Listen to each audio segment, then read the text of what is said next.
Here we go then, boys and girls. We're finally playing FM26. But before you get too excited, this isn't the full release of Football Manager 26 or even the beta. This is the official alpha build of the game. So remember that everything you're about to see is unfinished and subject to change before early access goes live on Thursday of this week. But all that being said, I've been given half an hour to put the game through its paces and figured what better way to do that than to pick one of the most chaotic squads in the newly licensed Premier League. So today, we're taking over Manchester United and attempting to answer one simple question.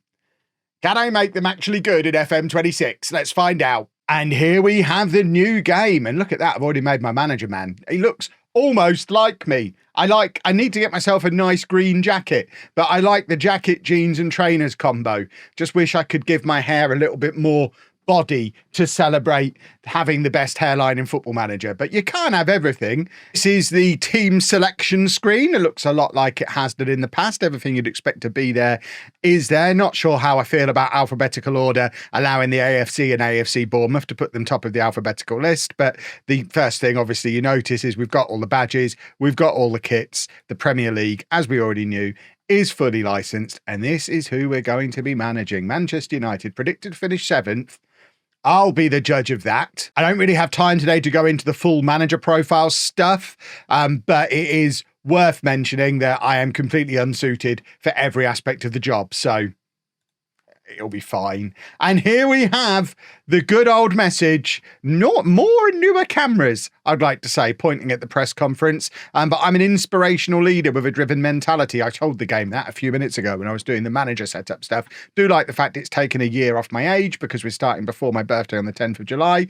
And here we go, Manchester United, and we're off. And this is the first game you see when you load up your first save game for the first time. It is the new portal, and as you can see, there's a lot going on. We've got this scrolling news thing along the top, which is just passing us through various items of world news. We have messages. The artist formerly known as the inbox is here on the left-hand side, and you can filter that by new messages, messages that require you to do something, unread messages, so you can nicely filter that to see what you want to see. If we go back to the overview of the portal, as they've pushed in a lot of the marketing that we've seen this year, all of these things are clickable, and you can click on them and get more information. So if we want more information on the Premier League table, we can click on it and it gives us a bigger version of the Premier League table. We can see our season preview from there as well, and then we can exit out of that and head straight back to the portal screen. You can do the same with fixtures, and that'll navigate you to your fixtures screen, which you can then go back to the portal from, and so on. You get the idea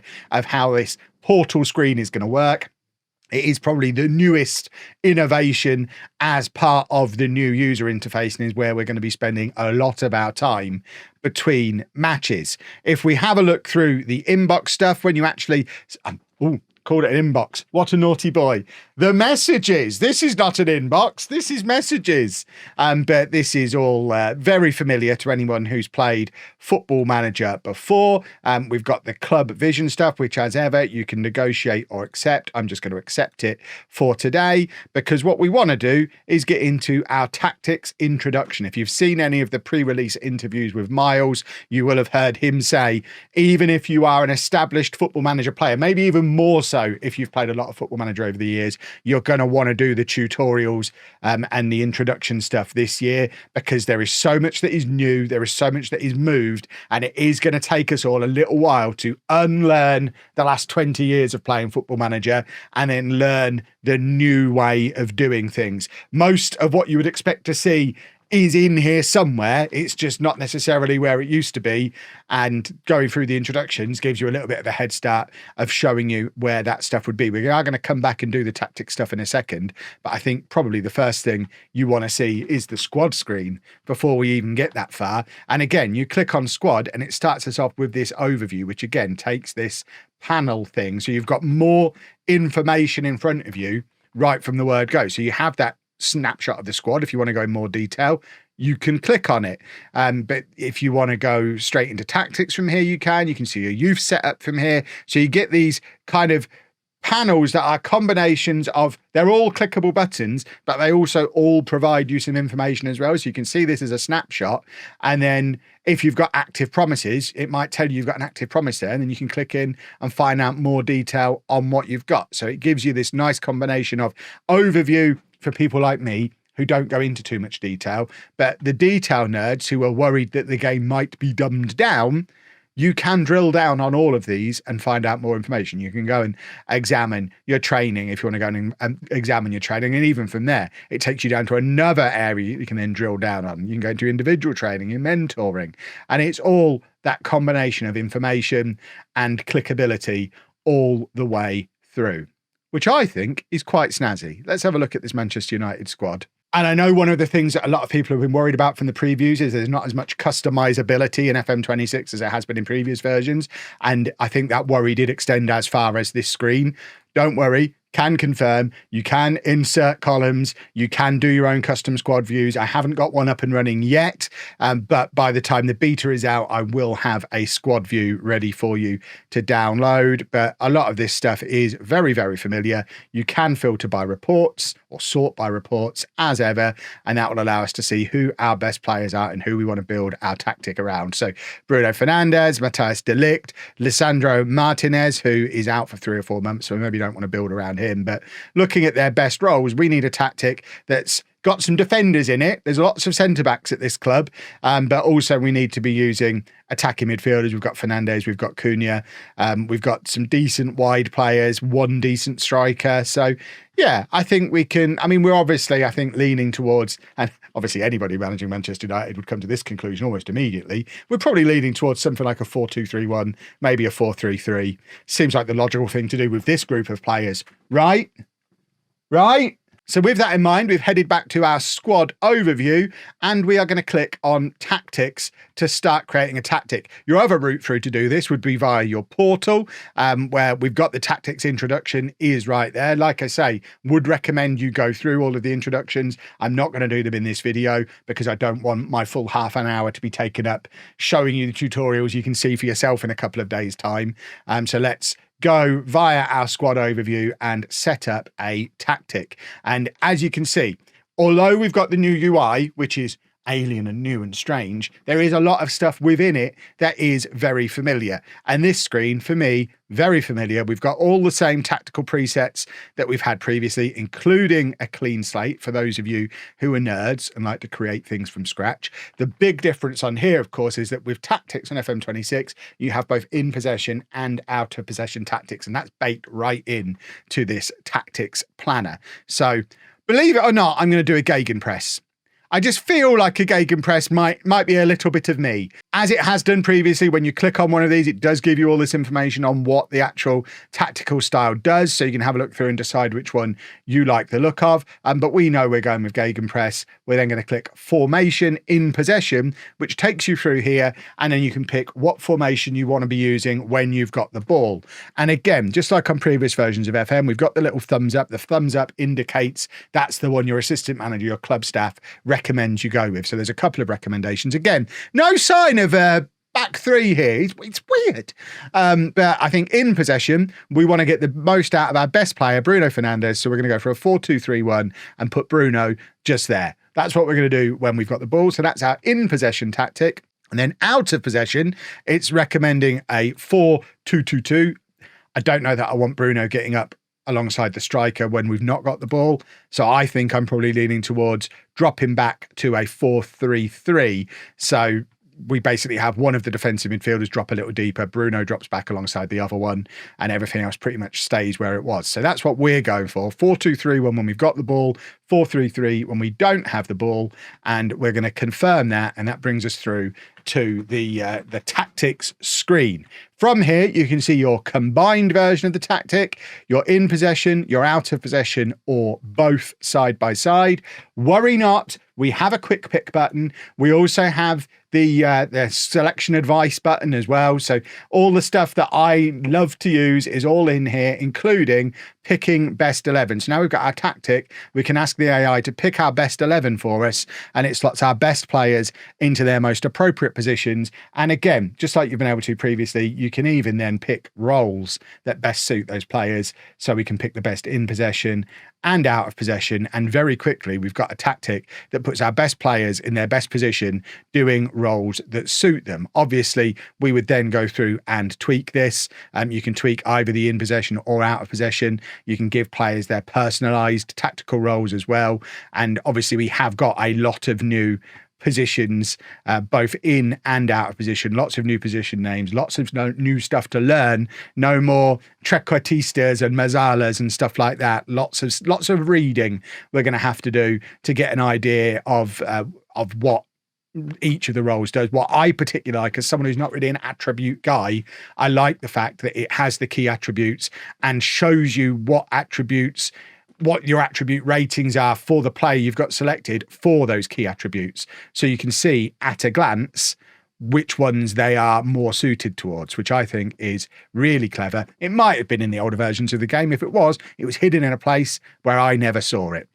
But this is what we're going to set as our base tactic. Obviously, it does have a couple of the players that we've loaned out, Rashford and Onana, in the starting 11. So we might have to replace those before we get round to our first match. But we now have a tactic set up. Over to our portal, we do still have a couple of other tasks to do as well. We've done club vision, we've done tactics, staff responsibilities. Again, you can give lots and lots of responsibility to all of your members of staff like you were able to do previously. It's very similar to how it worked in 24. I don't think I need to show you that here. The other thing, of course, we like to do, along with using a preset tactic and hitting quick pick, is doing some transfers. So we're going to go onto the recruitment tab and have a look at some potential transfers that we can do. So from this screen, again, it gives you all the information at a glance that you might need. So we've got our budgets, £13 million available in the transfer budget, loads of spare wage budget.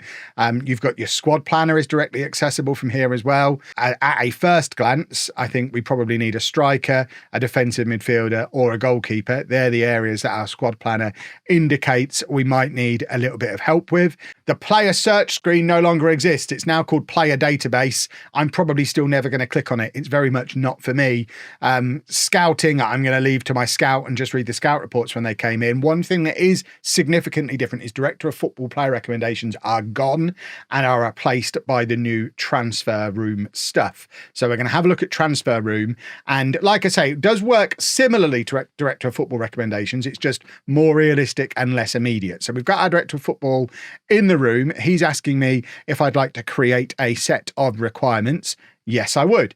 Now, does it look familiar? I want a striker, please. I'd like a striker who in possession is I don't know, what do I want? A target forward. And then out of possession, I want him to be a striker who then becomes, I don't know what any of these do. I need to read the introduction. There you go. I need to read the tutorials. But we want to transfer him in, and we want a player who we would expect to be a star player for us. We're Manchester United. We want a star player. You then submit those requirements. And like I say, you then don't get an immediate response. You have to wait a few days, and then the responses will come back in there, and then you can scout them and do your transfers and stuff from there. It's a similar idea to director of football, but a little bit more realistic compared to what director of football recommendations were previously. And that's been the one big difference I've noticed about doing transfers in 26 compared to in 24. I've not spent a lot of time with transfer room for outgoing players yet, so I won't spend too much time talking about it. We'll figure that one out once the beta is out, I suspect. Right, I've just gone through and made sure I read all of my portal messages and got stuff like staff responsibilities set up. The one other thing I do want to do before we get too much further is show you the set piece creator. It is basically the same as the one in FM24. For somebody like me who very much enjoys a corner, it's reassuring to have this be as familiar as it is. Obviously, there's no way of telling if that's going to translate to corners in general being really overpowered like they have been previously. But you can, as ever, you can set up all of this stuff as you would expect. You can also still reassuringly set up a long throw as well. So happy with all of that. So in terms of transfers, as you can see, we've had an offer accepted for a young player, Mamadou Doumbia of Watford. And again, these screens are all going to look very, very familiar to anyone who's played Football Manager previously, and hopefully will go some way to addressing some of the concerns that people had that it was all going to be scary and alien and different, because we know what all that is. So I set up a couple more of the transfer room recommendations, one in particular for a goalkeeper. And as you can see, we do then start to get them come through to our inbox. We've had 2 goalkeepers come through. So now we can make the decision to either scout them or open negotiations with them. So these are directly off the back of me doing the transfer room recommendation stuff. You can see that my requirements were, I wanted a first choice goalkeeper who was a ball playing goalkeeper in possession, a sweeper keeper out of possession. And then on the responses, we've got all of these ones through, varying in recommendation from really quite good to really not very good. And we can decide which, if any, we want to make an offer for. Now, we don't actually have the budget to buy any of these yet. We've only got £14 million. So we need to sell a few players before we can make a move. But we might be making a move, for example, for Bart Verbruggen, if we can raise enough money to be able to do it. That's how the new version of Director of Football recommendation, the transfer room stuff, at least in terms of recruiting players, works. Another interesting new thing, when you sell a player, as you can see, I've just sold Jack Fletcher to Nottingham Forest for £1.8 million. And when you sell a player, you have the option to mortgage the instalments. When you click mortgage instalments, it basically sells buyout clauses or basically allows the installments to come in a little bit early. So yeah, there you go. By doing that, we received 750,000 selling the outstanding clause rather than having it being paid on installments. So where previously we had it as occasionally you'd be able to negotiate that eventually after you sold a player and you'd have to go and find it on your transfer screen to buy out clauses. Now, pretty much when you sell a player, you can mortgage that stuff straight away and just get a little bit more money in the kitty. We're doing the reverse never, never. This might be my new transfer hack. Well, I've done a little bit of transfers. As you can see, I've got rid of some of the youngsters that we just don't need for the purposes of this one video, and managed to sign one player with the budget that we had, Mohamed Ali Cho, who's come in for, a decent chunk of cash. He's probably not ready to play straight away, but he's an additional attacker, and we did need an additional attacker. So welcome to the club. Annoyingly, our new star striker, Sesko, is going to be injured for the first game of the season. As you can see, he's out for the first 3 weeks or so, and we're playing Arsenal because it is all of the real Premier League fixtures. The benefit of it being licensed. It's the same fixtures on the same days as they happen in real life. Very exciting. So those of you who are Manchester United fans in real life will probably recognise this opening to the season. Arsenal at home, Manchester City away, Chelsea at home, Liverpool away. Liverpool away went quite well, didn't it? So maybe they all will. We lost 5-1 to Paris Saint-Germain in a pre-season friendly. We also conceded 5 goals against Salzburg. So we've certainly got conceding goals in us. In absence of Sesko, this is the team that we're going to be going for this game against Arsenal. It's Lamans in goal, a back four of Shaw, De Ligt, Maguire and Dalot. Casemiro and Mainu in midfield, Mount on the left, Fernandes on the right, Mbomo, I always say his name wrong, on the right. Sorry, Fernandes is in the middle and Matthias Cunha is up front. There you go. That's what it will be in possession. That's what it will be out of possession. There's both side by side, but arguably most excitingly of all, which I didn't show you before, is this screen where you can click on any of the segments on the pitch and you can see what shape you'll be in. So if we've got the ball and we're attacking, we're not really going to have anyone out wide on the left. So you could argue either Shaw or Mount should stay wide.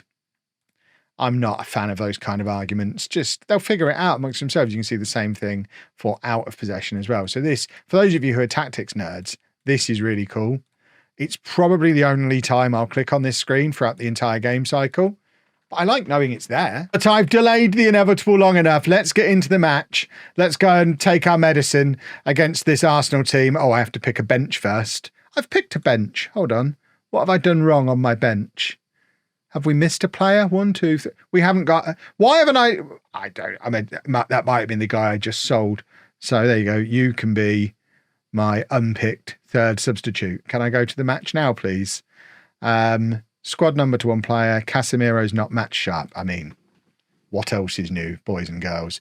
New boy Cho can be the new number 9. Submit, and we are in. And if you haven't seen the next bit yet, you've been living under a rock, because the introductions to the matches are very pretty. You get all of the Premier League graphics, and it all does look very snazzy. This is what Team Talks look like now. There you go. Team Talk done. I don't talk to my own media because I don't like to, but we've obviously got all of the properly Premier League licensed graphics, all of the Premier League kits and badges and faces, and this whole animation sequence that comes in at the start of the match, including your league table with all your licenses and these beautiful shots that show you Football Manager graphics that we've never seen before. Stadiums that look like stadiums, a drone shot. For goodness sake, look, there's me in the clothes I designed earlier on.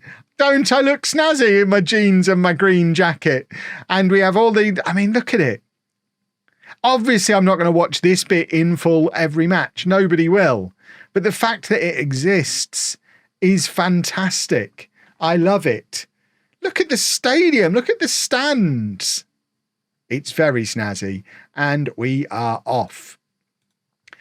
In terms of how we're setting the match up, for the purposes of getting through a half-hour video, we are going to be playing the match quite fast. So we're on 1.75% speed and maximum speed between highlights. I'm not using the dynamic highlights mode because I just want minimal highlights. I want to show you the match in action, but I want it to fit comfortably into my half-hour video. We're going with the dynamic sideline camera, and we have got various other camera options to choose from, though. And obviously, once we get into the beta, we'll explore all of this in a little bit more detail as well. And most importantly of all, there is an instant result button that's both available pre-match and during the match. So if we end up 5-0 down with half an hour to go, we can just instant result the rest of it and not have to sit there and take our punishment, which, as far as I'm concerned, is jolly nice. I have turned off the sounds. There are match sounds in the game that are improved. I don't care to wear headphones when playing Football Manager, so I can't imagine I'm ever going to use them.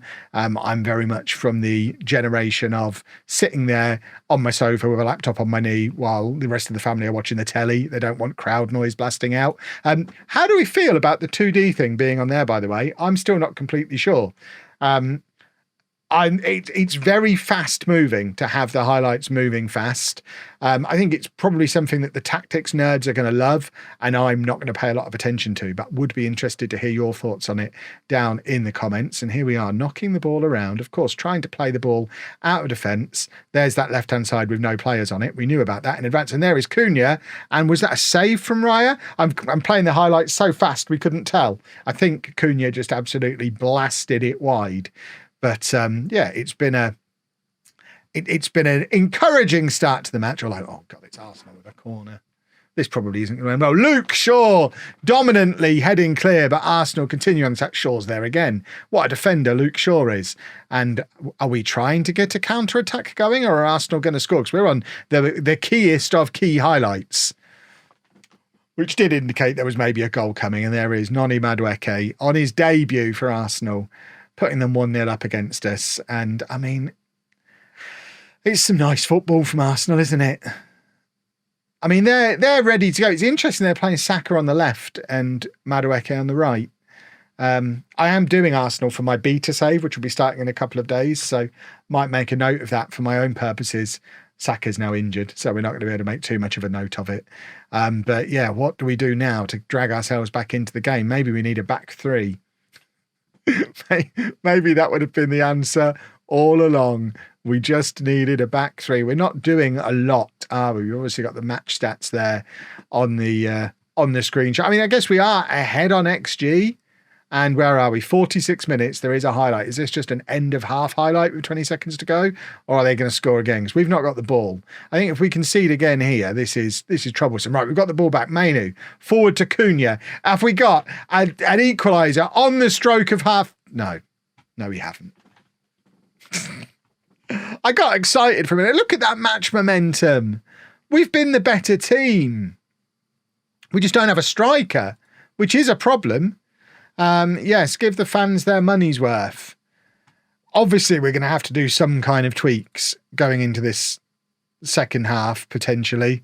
And we have got an assortment of football boys on the bench. Maybe we need to bring on my new signing, Cho, and do some kind of tactical change. I mean, I'm not going to do a tactical change. 4-2-3-1 gegenpress. It's all you need in Football Manager. And it's certainly all I plan on using until it's proven to me that it doesn't work. Maybe this is the proof that it's not going to work on FM26. Wouldn't that be a disaster if the 4-2-3-1 gegenpress didn't work? Right, I am going to take off Mason Mount. I am not a big Mason Mount fan. Cunha can go out onto the left-hand side, and we're going to bring on